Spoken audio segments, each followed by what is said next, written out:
അസ്സലാമു അലൈക്കും. Welcome back to our channel. നമ്മുടെ പുതിയൊരു വീഡിയോയിലേക്ക് എല്ലാ കൂട്ടർക്കും സ്വാഗതം.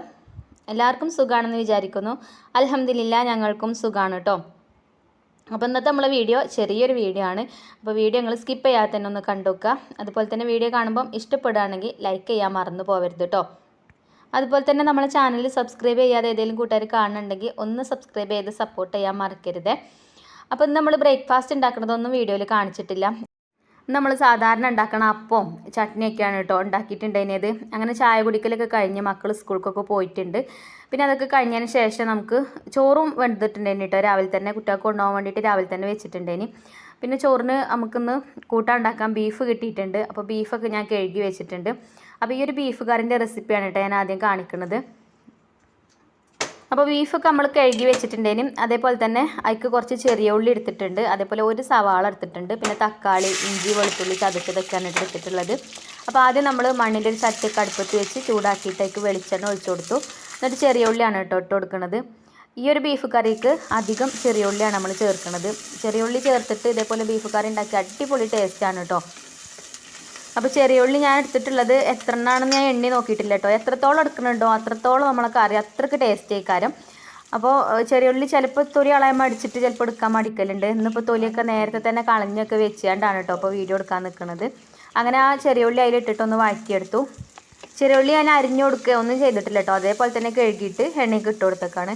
പിന്നെ ഒരു കുഞ്ഞു സവാള അരിഞ്ഞു വെച്ചിട്ടുണ്ടെങ്കിലും അതും അതിക്ക് ചേർത്ത് കൊടുത്തിട്ടുണ്ട്. ഇനി ഇത് നല്ലോണം ഒന്ന് വഴറ്റിയെടുക്കുന്നുണ്ട്. പിന്നെ നമുക്ക് കുറച്ച് കറിവേപ്പിൻ്റെ ഇല ഇട്ട് കൊടുക്കുക അതിലേക്ക്. ഈ ഒരു കറി നമുക്ക് നെയ്ച്ചോറിൻ്റെ കൂടെ അല്ലെങ്കിൽ പിന്നെ സാധാ ചോറിൻ്റെ കൂടെ എന്തിൻ്റെ കൂടെ വേണമെങ്കിലും കഴിക്കാം കേട്ടോ. അത്രയ്ക്ക് ടേസ്റ്റാണ്.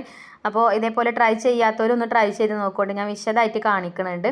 അങ്ങനെ കറിവേപ്പിൻ്റെ ഇലയൊക്കെ ഇട്ട് വഴറ്റി കൊടുത്തതിന് ശേഷം നമുക്ക് ഇതിലേക്ക് പൊടികൾ ചേർത്ത് കൊടുക്കുക. അപ്പോൾ ഞാനിതാ 2.5 സ്പൂൺ മല്ലിപ്പൊടി എടുത്തിട്ടുണ്ട്, പിന്നെ 1 സ്പൂണ് മഞ്ഞൾപ്പൊടി എടുത്തിട്ടുണ്ട്, 1/4 ടീസ്പൂൺ ഗരം മസാല എടുത്തിട്ടുണ്ട്, 2 സ്പൂൺ മുളക് പൊടി എടുത്തിട്ടുണ്ട്, പിന്നെ 1 സ്പൂണ് പിന്നെ കുരുമുളക് പൊടി എടുത്തിട്ടുണ്ട്, പിന്നെ 1/4 ടീസ്പൂണോളം വലിയ ജീരകത്തിൻ്റെ പൊടി എടുത്തിട്ടുണ്ട്. അപ്പോൾ പൊടികളൊക്കെ ചേർത്ത് കൊടുത്തതിന് ശേഷം നല്ല പോലെ ഒന്ന് ഇളക്കി കൊടുക്കുന്നുണ്ട്. പൊടികൾ കരിഞ്ഞു പോകട്ടോ, ഇല്ലാന്നുണ്ടെങ്കിൽ ഇതിപ്പോൾ മണ്ണിൻ്റെ ചട്ടിയാണെങ്കിലും കുഴപ്പമൊന്നുമില്ല കേട്ടോ. അങ്ങനെ പിന്നെ പൊടികളൊക്കെ ചേർത്ത് കൊടുത്താലും അങ്ങനെ കരിയൊന്നുമില്ല. നമ്മൾ ചട്ടി നല്ലോണം മയങ്ങി കഴിഞ്ഞാൽ അങ്ങനെ പെട്ടെന്ന് കരിയൊന്നുമില്ല കേട്ടോ. ആ എണ്ണൻ്റെ ആ ഒരു പിന്നെ കിനിവും നനവൊക്കെ നമ്മൾ ചട്ടിക്ക് ഉണ്ടാവും. അപ്പോൾ മസാലപ്പൊടികൾ കുറച്ച് നേരം അതിലിട്ടൊന്ന് പിന്നെ നല്ലോണം ഒന്ന് ഇളക്കി മിക്സ് ചെയ്ത് കൊടുത്തതിന് ശേഷം പിന്നെ ഞാൻ തക്കാളി അരിഞ്ഞതും അതേപോലെ തന്നെ പച്ചമുളക് അരിഞ്ഞതും ഇഞ്ചി വെളുത്തുള്ളി ചതച്ചതും ചേർത്ത് കൊടുത്തിട്ടുണ്ട്. 2 തക്കാളിയാണ് കേട്ടോ ഞാൻ അതിലേക്ക് എടുത്തിരുന്നത്. അതേപോലെ തന്നെ 2 പച്ചമുളകുമാണ് എടുത്തിരുന്നത്. അപ്പോൾ എരിവൊക്കെ നമ്മളെ ഇഷ്ടത്തിനനുസരിച്ചിട്ട് ചേർത്ത് കൊടുക്കുക. പിന്നെ തക്കാളിയൊക്കെ ചേർത്തിട്ട് നല്ലോണം വഴറ്റിയെടുക്കേണ്ട ആവശ്യമൊന്നുമില്ല. ഒന്ന് ചെറുതായിട്ടൊന്ന് വഴറ്റി കൊടുത്താൽ മതി. എന്നിട്ട് നമുക്ക് കഴുകി വെച്ച ബീഫ് ഇതിലേക്ക് ഇട്ടിട്ട് നല്ലോണം ഒന്ന് ഇളക്കി മിക്സാക്കി കൊടുക്കുക. അപ്പോൾ നമുക്ക് നല്ല നെയ്യുള്ള നല്ല പോത്തിറച്ചിയാണ് കേട്ടോ കിട്ടിയിട്ടുള്ളത്.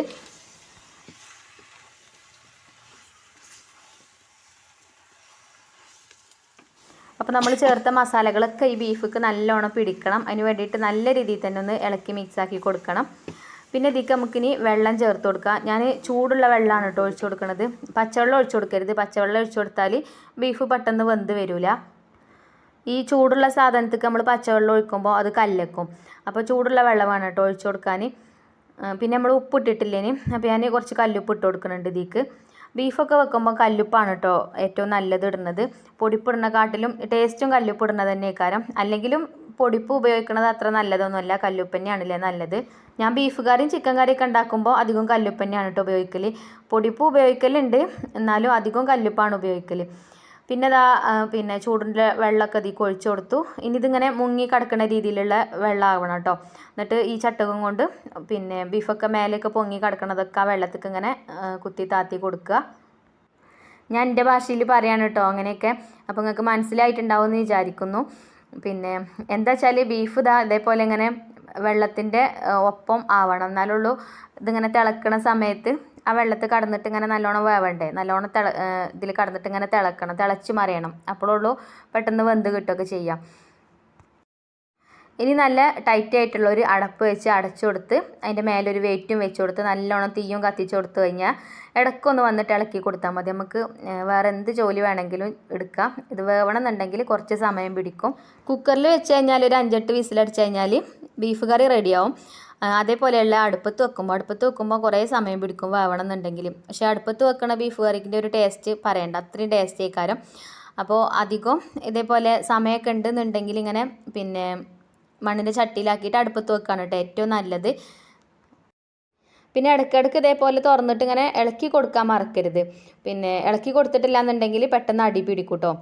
അപ്പോൾ ഞാൻ ഇടയ്ക്കിടയ്ക്ക് ഇങ്ങനെ ഇളക്കി കൊടുത്തിട്ടുണ്ടേനും പിന്നെ നല്ലോണം തീയൊക്കെ പിന്നെ കത്തിയതിന് ശേഷം പിന്നെ കനലിന്മേൽ വെച്ചിട്ടാണ് കേട്ടോ വേവിച്ചെടുത്തത്. പിന്നെ ഞാൻ എൻ്റെ അലക്കലും കുളിക്കലും അകം തുടക്കലും ഒക്കെ കഴിഞ്ഞിട്ട് വന്ന് നോക്കിയപ്പോഴും ബീഫ് നല്ല രീതിയിൽ തിളക്കണുണ്ട്.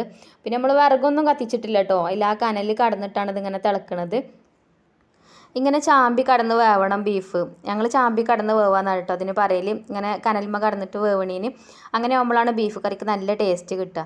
ഇപ്പോൾ ഇതാ കണ്ടില്ലേ, നല്ലോണം നെയ്യൊക്കെ ഇറങ്ങി എണ്ണയൊക്കെ തെളിഞ്ഞ് വന്നിട്ടുണ്ട് ബീഫൊക്കെ വെന്തിട്ട്.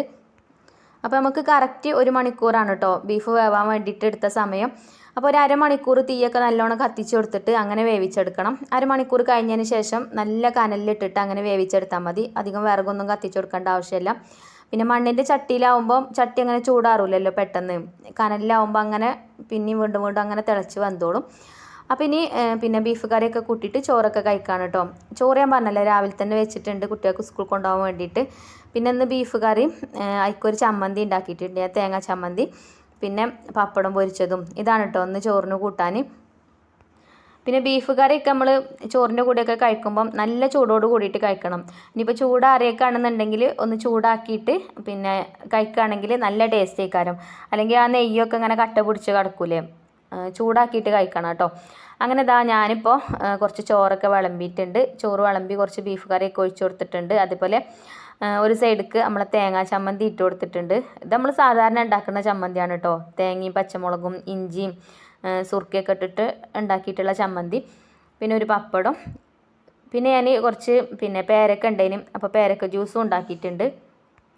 അപ്പോൾ മക്കൾ സ്കൂളിട്ട് വരുന്ന സമയത്ത് ഒരുക്ക് കൊടുക്കാമെന്ന് വിചാരിച്ചിട്ട് അങ്ങനെ കുറച്ച് അധികം ഉണ്ടാക്കി വെച്ചതേനി കേട്ടോ. ഇനിയിപ്പോൾ ചൂടാവുമ്പം ചായ ഒന്നല്ലേ കാരം ഇഷ്ടം, ഇതേപോലെ ജ്യൂസ് എന്തെങ്കിലുമൊക്കെ ഉണ്ടാക്കി വെക്കുകയാണെങ്കിൽ അതേ കാരം കുട്ടികൾക്കൊക്കെ ഇഷ്ടം. അപ്പോൾ ഇനി കഴിക്കട്ടെ കേട്ടോ. എന്നിട്ട് പിന്നെ നമുക്ക് പിന്നെ കുട്ടികൾ സ്കൂളിട്ട് വരുമ്പോഴത്തേന് ഞാൻ ഒരു പുഡിങ് ഉണ്ടാക്കുന്നുണ്ട്, ചെറിയ രീതിയിലൊരു പുഡിങ് കേട്ടോ. അപ്പോൾ അതിൻ്റെ ഒരു റെസിപ്പിയും കൂടെ ഇതിൽ ഇൻക്ലൂഡ് ആക്കിയിട്ടുണ്ട്, അതും കൂടെ കണ്ടു നോക്കണം നിങ്ങൾ. ഞാൻ ഈ ചോറൊക്കെ കഴിച്ച് കഴിഞ്ഞതിന് ശേഷം പാത്രമൊക്കെ കഴുകി വെച്ച് അപ്പം തന്നെ ഇത് പിന്നെ ഉണ്ടാക്കിയാണ്ട് ഫ്രിഡ്ജിൽ വെച്ചേക്കാണ് കേട്ടോ. ഇല്ലെങ്കിൽ പിന്നെ നമുക്കൊന്ന് റെസ്റ്റ് എടുക്കാനൊന്നും സമയം കിട്ടൂല. അപ്പോൾ ഞാൻ സേമിയ പുഡിങ്ങാണ് കേട്ടോ ഉണ്ടാക്കുന്നത്. ഇത് വറുത്ത സേമിയാണ്. അപ്പോൾ ഞാൻ ഇതിൽ നിന്ന് ഒരു 2 കപ്പല്ല, ഒരു 1.5 കപ്പ് ഒരു പാത്രത്തേക്ക് ഇട്ട് കൊടുക്കുന്നുണ്ട്. 1.5 കപ്പിൻ്റെ ഒന്നും ആവശ്യമില്ല കേട്ടോ, 1 കപ്പ് മതിയേനി, കുറച്ച് അധികം ഉണ്ടായിന് കേട്ടോ ഇത് ഉണ്ടാക്കിയിട്ട്. അപ്പോൾ അതിവിടെ ഞാൻ ഒരു പാന് അടുപ്പത്ത് വെച്ചിട്ടുണ്ടേനും അതിക്ക് ഇട്ട് കൊടുത്തിട്ടുണ്ട്. പിന്നെ അതിക്ക് വെള്ളം ഒഴിച്ചിട്ട് ഇതൊന്ന് വേവിച്ചെടുക്കുകയാണ് കേട്ടോ. ഇതിങ്ങനെ വറുത്ത സേമിയ ആയതുകൊണ്ട് പെട്ടെന്ന് വേവും, കുറേ സമയമൊന്നും വേണ്ട. ഒന്ന് തിളച്ച് കഴിഞ്ഞാൽ അപ്പം തന്നെ വെന്ത് കിട്ടും. അപ്പോൾ സേമിയ ഇട്ട് കൊടുത്തിട്ടുണ്ട്. ഇനി കുറച്ച് വെള്ളം ഒഴിച്ച് കൊടുക്കട്ടെ. എന്നിട്ട് തീ കത്തിച്ചിട്ട് ഇതിവിടെ വേവിക്കാൻ വെക്കുന്നുണ്ട്. പിന്നെ നമുക്ക് ഇതിക്ക് പാല് വേണം. പാല് ഞാൻ കറണ്ട് അടുപ്പുമ്പോൾ തിളപ്പിക്കാൻ വെക്കുകയാണ് കേട്ടോ. പെട്ടെന്ന് ആവാൻ വേണ്ടിയിട്ടാണ് കേട്ടോ 2 അടുപ്പിലും ചെയ്യുന്നത്. അപ്പോൾ ഇത് തിളച്ചൊക്കെ റെഡി ആകുമ്പോഴത്തേന് പാല് തിളച്ചോളൂല്ലോ. ഇനിയിപ്പോൾ വെള്ളം തിളപ്പിച്ചിട്ട് അതിക്ക് സേമിയ ഇട്ട് കൊടുത്താലും മതി കേട്ടോ, എന്നാലും പെട്ടെന്ന് വേവും. അപ്പോൾ ഞാൻ സേമിയ ഇട്ടിട്ട് അതിക്ക് വെള്ളം ഒഴിച്ച് കൊടുത്തൊക്കെയാണ് ചെയ്തത്. അങ്ങനെ അതവിടെ പിന്നെ വേവിക്കാൻ വെച്ചിട്ട് പിന്നെ അതാ ഞാൻ പറഞ്ഞ പോലെ തന്നെ കറണ്ട് അടുപ്പുമ്പോൾ ഞാനൊരു പാത്രം വെച്ചിട്ട് അതിക്ക് 2 കപ്പ് പാൽ ഒഴിച്ച് കൊടുക്കുന്നുണ്ട്. ഇനി പാലും ഇവിടെ കടന്നിട്ടൊന്ന് ചൂടാവട്ടെ. പിന്നെ പുഡിങ്ങൊക്കെ അടിപൊളിയായിട്ട് ഉണ്ടാക്കുന്ന ആൾക്കാരുണ്ടാവും കേട്ടോ. നമുക്ക് അതിനുള്ള സാധനങ്ങളൊന്നും നമ്മളെ കയ്യിലില്ല. എല്ലാ സാധനങ്ങളൊക്കെ വെച്ചിട്ട് അഡ്ജസ്റ്റ് ചെയ്തിട്ടാണ് കേട്ടോ ഞാൻ ഉണ്ടാക്കുന്നത്. അതുപോലെ തന്നെ പുഡിംഗ് ട്രേയും എൻ്റെ അടുത്തില്ല കേട്ടോ. ഞാൻ പിന്നെ നമ്മൾ സാധാരണ ഒരു സ്റ്റീലിൻ്റെ പാത്രത്തിലാണ് പുഡിംഗ് ഉണ്ടാക്കുന്നത്. അപ്പോൾ നമുക്കൊക്കെ ഉണ്ടായിട്ടൊന്നും ഇപ്പോൾ ഉണ്ടാക്കാൻ കൂടില്ല. അപ്പോൾ ഉള്ളത് വെച്ച് അഡ്ജസ്റ്റ് ചെയ്ത് ഉണ്ടാക്കാൻ വേണ്ടിയിട്ട് ശ്രദ്ധിക്കണം. ഇതില്ല എന്നൊന്നും പറഞ്ഞ് നിൽക്കരുത് കേട്ടോ. നമുക്ക് ഇഷ്ടപ്പെട്ടതൊക്കെ നമ്മളെ കിച്ചണിൽ നമ്മൾ ഉണ്ടാക്കണ്ടേ, അല്ലാതെ നമുക്ക് ആരും കൊണ്ടുവന്ന് തരില്ലല്ലോ.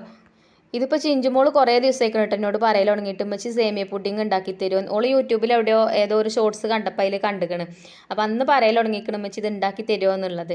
അപ്പോൾ ഞാൻ വിചാരിച്ചെന്നാൽ ഉള്ളതൊക്കെ വെച്ചിട്ട് ഒരു പുഡിങ് ആക്കിയിട്ട് അങ്ങനെ ഉണ്ടാക്കി കൊടുക്കാമെന്ന് വിചാരിച്ചിട്ടാണ് കേട്ടോ. അപ്പോൾ നമ്മളെ പാലൊക്കെ ഇവിടെ ചൂടായിട്ടുണ്ട്. അതേപോലെ സേമിയം അപ്പുറത്ത് വെന്തിട്ടുണ്ട്. ഇനി സേമിയ ഞാൻ ഊറ്റിയാണ്ട് ഒരു പാത്രത്തേക്ക് ആക്കിയിട്ടുണ്ട്. പിന്നെ ചൂടായ പാലിക്ക് ഇതാ ഞാനൊരു 2-3 സ്പൂൺ മിൽക്ക് മേഡ് ചേർത്ത് കൊടുക്കുന്നുണ്ട്. കസ്റ്റാർഡ് പൗഡർ ഉണ്ടെങ്കിൽ കസ്റ്റാർഡ് പൗഡറാണ് ഏറ്റവും നല്ലത്. എൻ്റെ അടുത്ത് അതില്ല കേട്ടോ. അപ്പോൾ ഞാൻ മിൽക്ക് മേഡ് വെച്ചിട്ട് അഡ്ജസ്റ്റ് ചെയ്യാണ്. അപ്പോൾ ഇതാ 2-3 സ്പൂൺ മിൽക്ക് മേഡ് ചേർത്ത് കൊടുക്കുന്നുണ്ട്. മിൽക്ക് മേഡ് എത്രത്തോളം ചേർത്ത് കൊടുക്കുന്നുണ്ടോ അത്രത്തോളം ടേസ്റ്റും ഉണ്ടാവും. പിന്നെ കുറച്ച് പഞ്ചസാരയും ചേർത്ത് കൊടുക്കുന്നുണ്ട്. മിൽക്ക് മെയ്ഡിൽ ഉണ്ടാവും മധുരം, എന്നാലും പുഡിങ്ങൊക്കെ ആകുമ്പോൾ അത്യാവശ്യം മധുരം വേണമല്ലോ. അപ്പോൾ ഞാൻ കുറച്ച് പഞ്ചസാരയും കൂടെ ചേർത്ത് കൊടുക്കുന്നുണ്ട് കേട്ടോ അതിലേക്ക്. അപ്പോൾ ഇങ്ങനത്തെ ഒരു തട്ടിക്കൂട്ട് പുഡിങ്ങാണ് കേട്ടോ. ഇൻഷാ അല്ലാ ഞാൻ നല്ല അടിപൊളി ഒരു പുഡിങ് ഉണ്ടാക്കണം എന്ന് വിചാരിക്കുന്നുണ്ട്. അതിൻ്റെ റെസിപ്പി ഞാൻ ഉണ്ടാക്കുമ്പോൾ കാണിച്ചു തരുന്നുണ്ട് കേട്ടോ. അതിപ്പോൾ ഞാൻ എങ്ങനെ ഉണ്ടാക്കിയത് നിങ്ങൾക്കൊന്ന് കാണിച്ചു തരാണ്.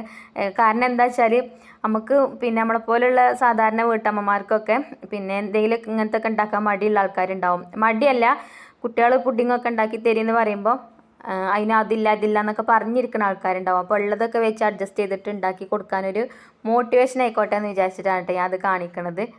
പിന്നെ എൻ്റെ അടുത്ത് കുറച്ച് ചൈന ഗ്രാസ് ഉണ്ടായിരുന്നു. അപ്പോൾ അത് ഞാൻ ഒരു പാത്രത്തേക്ക് ഇതേപോലെ ഇങ്ങനെ ചെറുതാക്കിയിട്ട് പിച്ചിട്ട് കൊടുക്കുന്നുണ്ട്. ഇതൊന്ന് മെൽറ്റ് ചെയ്തെടുക്കുന്നുണ്ട് കുറച്ച് വെള്ളമൊക്കെ ഒഴിച്ചിട്ട്. ഇതില്ലെങ്കിലും ഒരു കുഴപ്പമില്ല കേട്ടോ. പിന്നെ ഒരു 2 സ്പൂൺ കോൺഫ്ലവർ വെള്ളത്തിൽ കലക്കിയിട്ട് പിന്നെ അതൊന്ന് വേവിച്ചിട്ട് പിന്നെ നമ്മൾ സേമിയ വേവിച്ചേക്ക് ചേർത്ത് കൊടുത്താൽ മതി. ചൈന ഗ്രാസ് ചേർക്കണമെന്ന് യാതൊരു നിർബന്ധമില്ല. ഇതിൻ്റെ അടുത്ത് ഉണ്ടായപ്പോൾ ഞാൻ ചേർത്തുന്നുള്ളൂ. അപ്പോൾ അതിവിടെ ഗ്യാസുമ്മൽ ചെറിയൊരു പാത്രത്തിലാക്കിയിട്ട് അങ്ങനെ പിന്നെ മെൽറ്റ് ചെയ്തെടുക്കാണ് കേട്ടോ ചെയ്തത്. പിന്നെ നമ്മളെ പിന്നെ പാലൊക്കെ നല്ലോണം തിളച്ചിട്ടുണ്ടേനും. അപ്പോൾ ഞാനിതാ സേമിയം വേവിച്ചത് ഇതിലേക്ക് ചേർത്ത് കൊടുക്കുന്നുണ്ട്. സേമിയം കുറച്ച് കൂടിപ്പോയിട്ടോ, അത്ര വേണ്ടില്ലേനി, 1 കപ്പ് മതിയേനി. ഞാൻ 1.5 കപ്പല്ല എടുത്തത്. അപ്പോൾ നിങ്ങൾ ഉണ്ടാക്കുമ്പോൾ 1 കപ്പ് എടുത്താൽ മതി. ഇനിയിപ്പോൾ ആരെങ്കിലും ഇത് കണ്ടിട്ട് ഉണ്ടാക്കുകയാണെങ്കിൽ കേട്ടോ. അപ്പോൾ സേമിയം പിന്നെ വേവിച്ചത് ഇതിലേക്ക് ചേർത്ത് കൊടുത്ത് നല്ലോണം ഒന്ന് ഇളക്കി മിക്സ് ചെയ്ത് കൊടുത്തു. അപ്പോൾ സേമിയൊക്കെ ചേർത്ത് കൊടുത്തിട്ട് പിന്നെ ഞാൻ തീയൊന്ന് കൂട്ടി കൊടുത്തിട്ടുണ്ട്. ഞാൻ ഏറ്റവും ചെറിയ തീയിലിട്ടിട്ടാണ് കേട്ടോ പാല് പിന്നെ ഇവിടെ അടുപ്പത്ത് വെച്ചിട്ടുണ്ടായിരുന്നത്. കാരണം നമ്മൾ 2 അടുപ്പിലൊക്കെ കുക്ക് ചെയ്യുന്ന സമയത്ത് തീ കൂടിപ്പോയാൽ ഏതെങ്കിലും ഒന്ന് ചിലപ്പോൾ കൊളാവും. അപ്പോൾ തീ പിന്നെ കുറച്ച് വെക്കാണ് കേട്ടോ നല്ലത്. ഞാൻ പറ്റേ കുറച്ച് വെച്ചേക്കേനി. അപ്പോൾ സേമിയൊക്കെ ഇട്ട് നല്ലോണം പിന്നെ ഇളക്കി മിക്സ് ആക്കി കൊടുത്തു. പിന്നെ മധുരമൊക്കെ ഒന്ന് ചെക്ക് ചെയ്ത് നോക്കിയപ്പോൾ മധുരം കുറവേനി കേട്ടോ. അപ്പോൾ ഞാൻ കുറച്ചും കൂടെ പഞ്ചസാര ചേർത്ത് കൊടുത്തിട്ടുണ്ട്.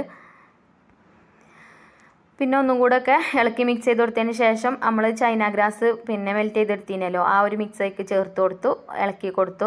അപ്പോൾ ഇത്രയേ ഉള്ളൂ കേട്ടോ, നമ്മൾ പുഡിങ് റെഡി ആയിട്ടുണ്ട്. ഇനി പുഡിങ് ട്രേയോ അല്ലെങ്കിൽ സ്റ്റീലിൻ്റെ പാത്രമോ എന്താണോ നമ്മളെ കയ്യിലുള്ളത് വെച്ചാൽ അതിക്ക് ഒഴിച്ചു കൊടുക്കാം. നമുക്ക് പ്ലാസ്റ്റിക്കിൻ്റെ പാത്രം എടുക്കാൻ ഞാൻ മതി കേട്ടോ. അല്ലാതെ നമ്മൾ ചോറൊക്കെ കഴിക്കുന്ന സ്റ്റീലിൻ്റെ വട്ടമുള്ള പാത്രം ഉണ്ടല്ലോ, അതിക്ക് ഒഴിച്ചു കൊടുത്താലും മതി. ഞാനിപ്പോൾ അത് അതേപോലുള്ളൊരു വട്ടപാത്രത്തേക്കാണ് കേട്ടോ അത് ഒഴിച്ചു കൊടുക്കുന്നത്. പ്ലാസ്റ്റിക്കിൻ്റെ പാത്രത്തേക്ക് ഇതേപോലെ ചൂടുള്ളത് ഒഴിച്ചു കൊടുത്താൽ പിന്നെ അത് കഴിക്കാൻ പറ്റില്ല. എന്തെങ്കിലുമൊക്കെ ഹെൽത്ത് പ്രോബ്ലം കാര്യങ്ങളൊക്കെ വരാൻ സാധ്യത ഉണ്ട്. അപ്പോൾ പ്ലാസ്റ്റിക് പിന്നെ ഉപയോഗിക്കാതെ കേട്ടോ. അതേപോലെ സ്റ്റീലിൻ്റെ ഏതെങ്കിലുമൊക്കെ ഒരു പാത്രം എടുത്തിട്ട് അതിക്ക് ഒഴിച്ചു കൊടുത്താൽ മതി. പിന്നെ ഞാൻ കുറച്ച് അണ്ടിപ്പരിപ്പ് എടുത്തിട്ട് നെയ്യിലൊന്ന് വറുത്തെടുത്തിട്ടുണ്ടേനി. അതേപോലെ സേമിയ ഒന്ന് വറുത്തെടുത്തിട്ടുണ്ടേനി. അത് വെറുതെ കേട്ടോ അതിൻ്റെ മേലെ ഒന്ന് ഡെക്കറേറ്റ് ചെയ്ത് വെക്കാൻ വേണ്ടിയിട്ട് മാത്രം. അപ്പോൾ ഞാൻ ബിസ്ക്കറ്റൊക്കെ തപ്പി നോക്കിട്ടോ. ബിസ്ക്കറ്റ് ഉണ്ടെങ്കിൽ ബിസ്ക്കറ്റ് പൊടിച്ചിട്ട് ഇട്ട് കൊടുക്കാം, അല്ലെങ്കിൽ എന്തെങ്കിലുമൊക്കെ നട്ട്സ് നമ്മളെ കയ്യിലുള്ളത് ഇട്ട് കൊടുക്കാമെന്നൊക്കെ വിചാരിച്ചിട്ട്. അപ്പോൾ നോക്കിയപ്പോൾ ഒന്നുമില്ല. അപ്പോൾ ഞാൻ പിന്നെ അണ്ടിപ്പരിപ്പ് എടുത്തിട്ട് ഇതേപോലെ ഇങ്ങനെ വറുത്തിട്ട് ഇട്ട് കൊടുക്കാനായിട്ട് ചെയ്തത്. പിന്നെ സേമിയ വറുത്തത് ഇങ്ങനെ ഇട്ട് കൊടുക്കണം അത്ര ടേസ്റ്റ് ഒന്നും ഉണ്ടാവില്ല. ഇത് കടിക്കുമ്പോൾ ഇങ്ങനെ ആ സേമിയ ഇങ്ങനെ കടിക്കുമ്പോൾ ഒരു ഇടങ്ങേറേക്കാരം. ഇത് ഇട്ട് കൊടുക്കാതെ കേട്ടോ നല്ലത്. ഞാൻ കാണാൻ ഭംഗിക്ക് വേണ്ടിയിട്ട് ഇട്ട് കൊടുത്തതാണ്. പിന്നെ ഫ്രിഡ്ജിൽ ചോക്ലേറ്റ് ഉണ്ടോയെന്നൊക്കെ നോക്കിയിട്ടോ. ചോക്ലേറ്റ് ഒക്കെ ഉണ്ടാവുകയൊക്കെ ചെയ്യും, ബാബു കൊണ്ടുവരലൊക്കെ ഉണ്ട് കേട്ടോ. പക്ഷേ നമ്മൾ ഐഫക്കുട്ടീൻ്റെ കണ്ണിൽ കണ്ടാൽ എന്തും നിൽക്കില്ല, ഒക്കെ അപ്പളേ പണിയായിരിക്കും. അപ്പോൾ ഒന്നുമില്ല അതിന് ഇട്ട് കൊടുക്കാൻ. അപ്പോൾ അതുകൊണ്ട് ഞാൻ സേമിയൊക്കെ വറുത്ത് അങ്ങനെ ഇട്ട് കൊടുത്തു. ഇനി ഇത് നമുക്ക് ഫ്രിഡ്ജിൽ വെച്ചിട്ട് തണുപ്പിച്ചെടുക്കണം. ചൂടാറിയിട്ട് വേണം കേട്ടോ ഫ്രിഡ്ജിൽ വെക്കാൻ. ഫ്രീസറിലൊന്നും വെക്കേണ്ട ആവശ്യമില്ല, താഴത്ത് വെച്ചാൽ മതി. അപ്പോൾ ഞാനിത് അടച്ചു വെച്ചിട്ട് ഫ്രിഡ്ജിൽ കൊണ്ടുപോയി വെക്കുകയാണ്. ഇനിയിപ്പോൾ മക്കൾ സ്കൂളിട്ട് വന്നിട്ട് ഓരോരുത്തർ കഴിച്ചോളും. അപ്പോൾ ഞാൻ എപ്പോഴും പറയുന്ന പോലെ തന്നെ ഉള്ളത് വെച്ച് അഡ്ജസ്റ്റ് ചെയ്ത് കുട്ടികൾക്ക് ഇഷ്ടമുള്ളതൊക്കെ ഉണ്ടാക്കി കൊടുക്കാൻ നോക്കാം. അതില്ല എന്ന് പറഞ്ഞ് നിൽക്കുകയേ ചെയ്യരുത് കേട്ടോ. അപ്പോൾ നമ്മളെ പുഡിങ്ങൊക്കെ റെഡി ആയിട്ടുണ്ട് ഇപ്പോൾ. അപ്പോൾ ഇനി ഇത് മക്കൾക്ക് എടുത്തു കൊടുക്കട്ടെ കേട്ടോ. അപ്പോൾ ഇനി ഇന്നത്തെ വീഡിയോ നമുക്കിവിടെ വൈൻഡപ്പ് ചെയ്യാം. ഇൻഷാ അല്ലാ നല്ലൊരു വീഡിയോ ആയിട്ട് നമുക്ക് നാളെ കാണാം. വീഡിയോ നിങ്ങൾക്ക് ഇഷ്ടമായിട്ടുണ്ടാവുമെന്ന് വിചാരിക്കുന്നു. വീഡിയോ ഇഷ്ടമായിട്ടുണ്ടെങ്കിൽ ലൈക്ക് ചെയ്യുക. അതേപോലെ തന്നെ നമ്മളെ ചാനൽ സബ്സ്ക്രൈബ് ചെയ്യാതെ ഏതെങ്കിലും കൂട്ടുകാർ കാണുന്നുണ്ടെങ്കിൽ ഒന്ന് സബ്സ്ക്രൈബ് ചെയ്ത് സപ്പോർട്ട് ചെയ്യുക. അതുപോലെ തന്നെ നമ്മളെ വീഡിയോ നിങ്ങൾക്ക് ഉപകാരപ്പെടുന്നുണ്ടെന്ന് തോന്നുകയാണെങ്കിൽ നിങ്ങളെ ഫ്രണ്ട്സിനും ഫാമിലിക്കൊക്കെ ഒന്ന് ഷെയർ ചെയ്ത് കൊടുക്കാൻ മറക്കരുത് കേട്ടോ.